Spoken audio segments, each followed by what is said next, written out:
O Senhor esteja convosco.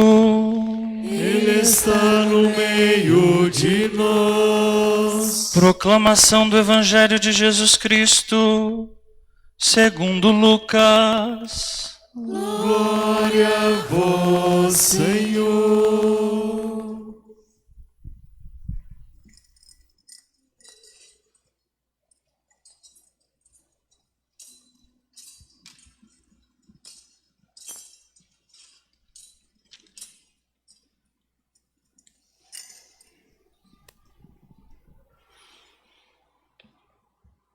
Naqueles dias, Maria partiu para a região montanhosa, dirigindo-se apressadamente a uma cidade da Judeia. Entrou na casa de Zacarias e cumprimentou Isabel. Quando Isabel ouviu a saudação de Maria, a criança pulou no seu ventre e Isabel ficou cheia do Espírito Santo. Com um grande grito, exclamou: Bendita és tu entre as mulheres, e bendito é o fruto do teu ventre. Como posso merecer que a mãe do meu Senhor me venha visitar? Logo que a tua saudação chegou aos meus ouvidos, a criança pulou de alegria no meu ventre. Bem-aventurada aquela que acreditou, porque será cumprido o que o Senhor lhe prometeu. Então Maria disse: A minha alma engrandece o Senhor, e o meu espírito se alegra em Deus, meu Salvador, porque olhou para a humildade de sua serva. Doravante todas as gerações me chamarão bem-aventurada, porque o Todo-Poderoso fez grandes coisas em meu favor. O seu nome é santo, e a sua misericórdia se estende de geração em geração a todos que o respeitam. Ele mostrou a força de seu braço, dispersou os soberbos de coração, derrubou do trono os poderosos e elevou os humildes, encheu de bens os famintos e despediu os ricos de mãos vazias. Socorreu Israel, seu servo, lembrando-se de sua misericórdia, conforme prometera aos nossos pais, em favor de Abraão e de sua descendência para sempre. Maria ficou 3 meses com Isabel, depois voltou para casa. Palavra da salvação. Glória a vós, Senhor. Pelas palavras do Evangelho sejam perdoados os nossos pecados.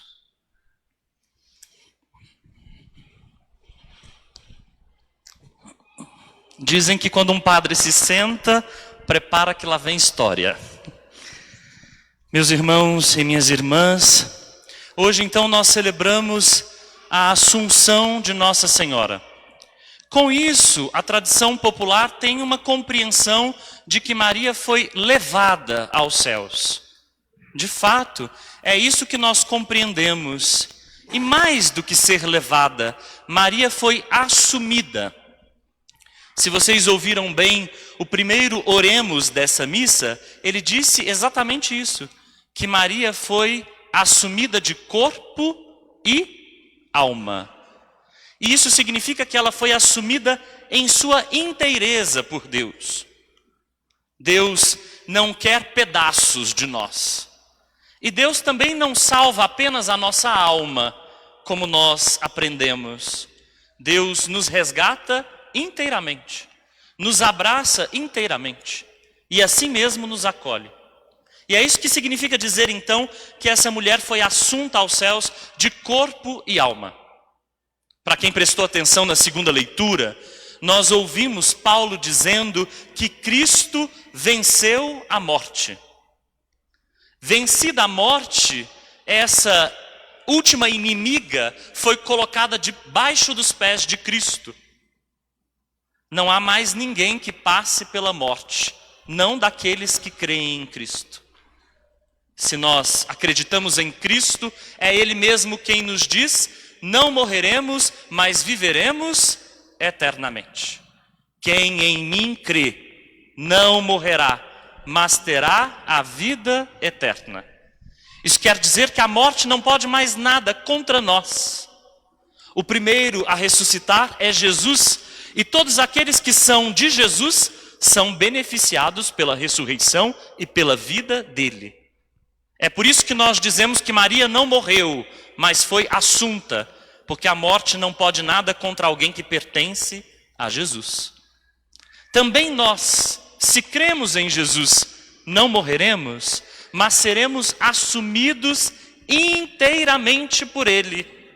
Não só nossa alma, nossa vida, nossa história, nossos amores, nossas memórias, tudo que temos e somos, tudo isso Deus abraça num gesto de amor.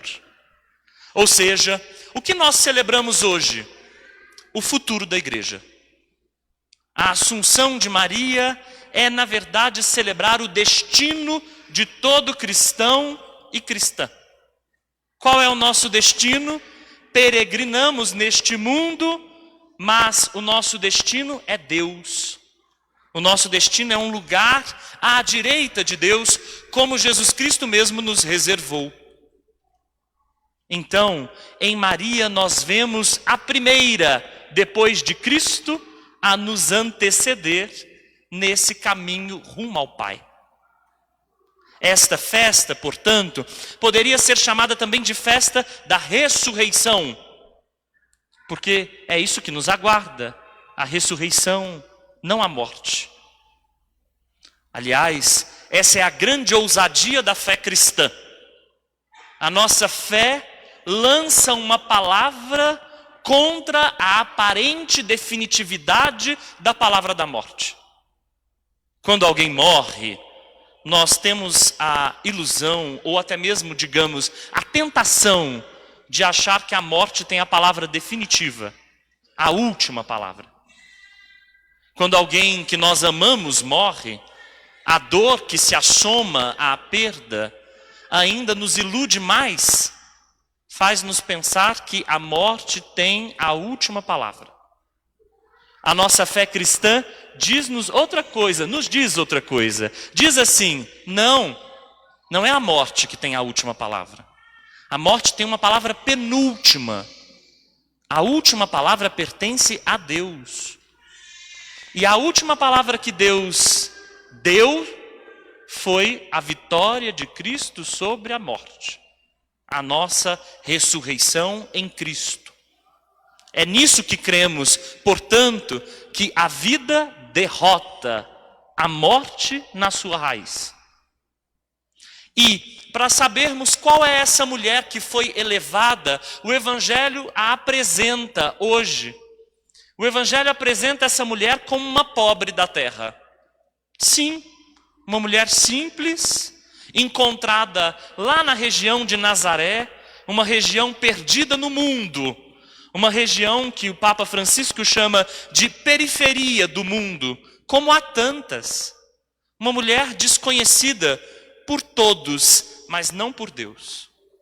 Uma mulher reconhecida em sua simplicidade e pobreza e capaz de acolher a novidade de um Deus que se apresenta para ela como uma missão. Essa coragem de Maria, muitas vezes a gente não exalta.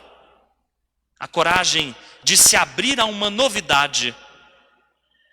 Ninguém haveria de esperar jamais um Deus que se comunicasse tão diretamente com o ser humano.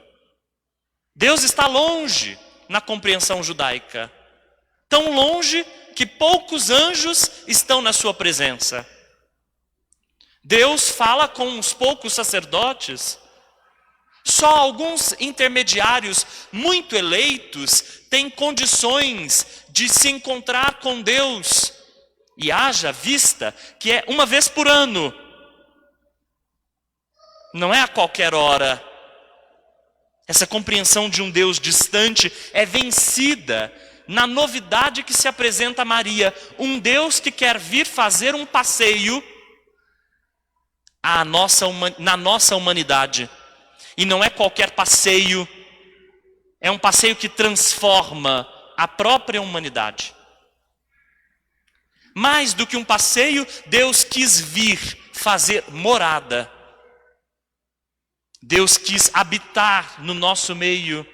e encontrou uma porta aberta para entrar, e essa porta se chama Maria.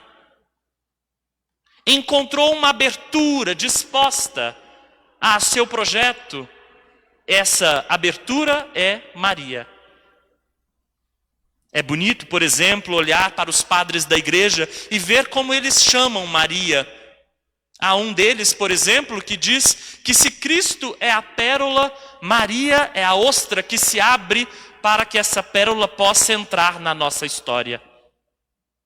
Para que nós possamos encontrar a pérola Jesus Cristo. Portanto, uma mulher que participa da ação de Deus corajosamente. Onde Zacarias teve medo, onde Zacarias, esposo de Isabel, não acreditou na palavra de Deus, um sacerdote, uma mulher simples, pobre, provavelmente sem instrução, muito certamente iletrada, essa mulher foi capaz de se abrir ao projeto novo de Deus, corajosamente. Depois vai visitar sua prima Isabel. De novo, o Evangelho não quer ressaltar outra coisa senão a coragem. Que jovem mulher andaria pelas regiões montanhosas da Judéia sozinha? Só alguém ensandecido. Uma mulher, na época, sem autonomia, sem liberdade, sem a presença do marido. Ora, uma mulher assim é certamente vítima de saída de muitos perigos, pois corajosamente Maria vai ao encontro de Isabel. O Evangelho destaca com isso a autonomia, a liberdade, a coragem dessa mulher, e também destaca que a palavra de Deus, que já está no seu seio, é uma palavra que viaja, não fica parada. A palavra de Deus não é imóvel. A palavra de Deus quer chegar aos cantos do mundo. E Maria fornece as pernas nesse momento em que a palavra encarnada é apenas um bebê em seu seio. Maria é aquela que faz a palavra andar. É bonito pensar, por exemplo, que o próprio texto compara Maria com a Arca da Aliança. Vocês sabem o que é a Arca da Aliança, não sabem? No Antigo Testamento, a Arca da Aliança é aquele grande baú, chamemo-lo assim, correndo o risco de cometer algum desrespeito, um grande baú onde há as pedras da lei, onde a lei foi gravada. Quando essa Arca da Aliança entra na casa de Davi, o grande rei de Israel, e Davi proclama assim: quem sou eu para receber a visita da Arca da Aliança em minha casa? Escutaram o que Isabel diz para Maria? Escutaram? Ela fala de sua pequenez ao receber a visita da mãe do Senhor em sua casa. A comparação, para quem conhece de Bíblia, é clara. O que o texto está dizendo é: Maria é a nova Arca da Aliança. Enquanto numa se carregavam pedras da lei, noutra se carrega o próprio Deus. Numa as pedras de uma lei caduca, noutra a própria lei do amor, a própria vida de Deus, o próprio Cristo. Numa a lei caduca, noutra a superação da lei, que é Jesus Cristo. Que bom será se nós também pudermos acolher, como Isabel fez, a Arca da Aliança em nosso coração. Não a da lei antiga. Há muito cristão ainda preso na lei. Há muito cristão que ainda precisa se abrir ao espírito novo, ao espírito da novidade. Há muito cristão ainda preso nos mandamentos. Sim, nós precisamos superá-los. É preciso encontrar o Cristo, palavra viva de Deus. E por isso mesmo, nós cristãos respeitamos Maria, porque ela é a arca da nova aliança. Não desprezamos de modo nenhum aquela que em seu ventre trouxe o próprio Filho de Deus. Não a descartamos como uma barriga de aluguel que funcionou por algum instante e depois deixa de funcionar. Não, ela tem papel fundamental na nossa fé, porque ela nos lembra o que nós também devemos fazer: carregar a palavra, oferecer lugar para a palavra, fazer a palavra habitar também em nossa vida, crer na palavra. E é por isso que Isabel louva, dentre outras coisas, a fé que Maria teve. Bem-aventurada é aquela que acreditou. Vamos repetir juntos? Bem-aventurada é aquela que acreditou. Então Maria é feliz, bem-aventurado significa isso, porque crê. É a fé na palavra de Deus que traz alegria. O medo de Zacarias trouxe mudez. A fé que Maria tem traz alegria e leva alegria. E leva paz. Porque Isabel sente não só alegria, mas é saudada com a paz. Maria, antes mesmo de escutar o mandato de Jesus, em cada casa onde entrardes, proclamai a paz. Antes mesmo de poder escutar isso, Maria entra na casa de Isabel e lhe deseja a paz. Não para o homem, o chefe da casa, mas para Isabel. É o evangelho que chegou mudando tudo. Onde os homens têm predominância, eles saem de protagonismo e entram as mulheres, com um protagonismo agora novo. As mulheres desprezadas na cultura de Jesus agora começam a ganhar um papel fundamental. O Espírito Santo as move. Por meio delas chega a alegria e a paz. De novo, talvez nós precisássemos repensar o papel das mulheres na igreja. Porque certamente Deus começou a sua visita ao nosso meio através delas, por meio delas. Então, olhando para essa mulher que assumiu inteiramente Jesus Cristo e sua palavra, como não pensar que Deus a assumiria? Como não compreender que Deus assume aquela que o assumiu? Parece ser muito óbvio, aquela que inteiramente acolheu a Deus é agora acolhida inteiramente por Deus. É isso que nós rezamos hoje. E enquanto igreja, nossa missão é continuar parindo Jesus. É isso que a primeira leitura de hoje nos ensina. Aquela mulher que aparece no céu, tendo a lua debaixo dos pés, na cabeça uma coroa de 12 estrelas, essa mulher é a igreja. E essa mulher precisa gerar Jesus para o mundo. Mas ao fazer isso, ela segue sendo perseguida. O dragão continua vomitando o seu rio de ódio e de violência atrás da igreja. E isso é visto, por exemplo, no anúncio profético de Jesus Cristo, quando muitas vezes nós precisamos parir Jesus para um mundo que não escuta, que não quer se ver diante dele e se comprometer com o amor e com a justiça, que não quer se ver diante dele e se comprometer com uma fé que faz olhar para os pobres e excluídos. Ora, então o dragão, às vezes dentro da própria igreja, vomita um rio de água violenta contra o anúncio cristão. Os dragões não estão tanto fora, às vezes. Os dragões estão, muitas vezes, dentro. Donos da verdade, cheios de arrogância e petulância. Senhores, até mesmo de Deus.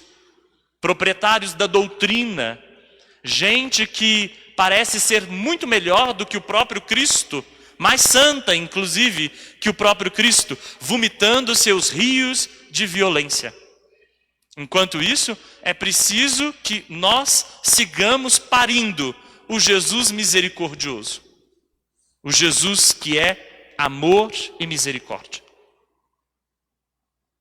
Não temamos os dragões, onde eles aparecem vomitando seus rios de violência.